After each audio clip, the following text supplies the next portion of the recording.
আচ্ছা, আমরা তো সবাই লবণ খেয়ে থাকি খাবারের সাথে, বাট এই লবণটা কোথা থেকে আমরা পেয়ে থাকি বা কিভাবে এই লবণটা চাষ করা হয় এই বিষয়ে কি আমরা কেউ জানি? আমাদের মতো অনেকেই কিন্তু এই বিষয়টা জানি না। তো দেখেন, ভিডিওতে খেয়াল করলেই বুঝতে পারবেন যে আমি এখানে কিছু জমির ভিডিও নিয়েছি।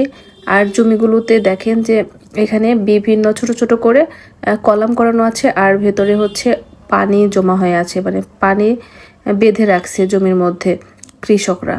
তো এখানে মূলত লবণ চাষ করা হয়, লবণ চাষিরা এখানেই লবণ চাষ করেন। আর এটা হচ্ছে টেকনাফের একটা রোডে, মানে কক্সবাজারে যাওয়ার সময় টেকনাফের রোডের রাস্তার দুই পাশে এরকম সারিবদ্ধভাবে অনেক অনেক মাইলের পর মাইল জমিতে এভাবে কলাম করানো আছে।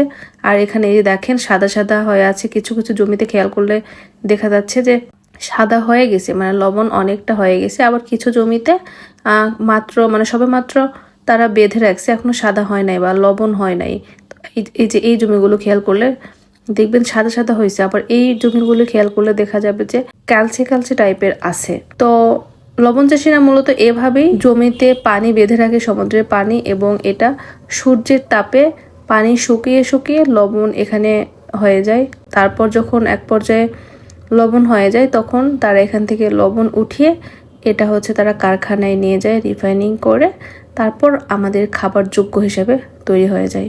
আর টেকনাফের এই রোডে এরকম মাইলের পর মাইল অনেক অনেক লবণের ক্ষেত ছিল, যেগুলো দেখতে অনেক বেশি ভালো লাগছিল। কোনো কোনো জমিতে লবণ হয়ে গেছে অলরেডি, আবার কোনো কোনো জমিতে মাত্রই তারা চাষ করা শুরু করেছে।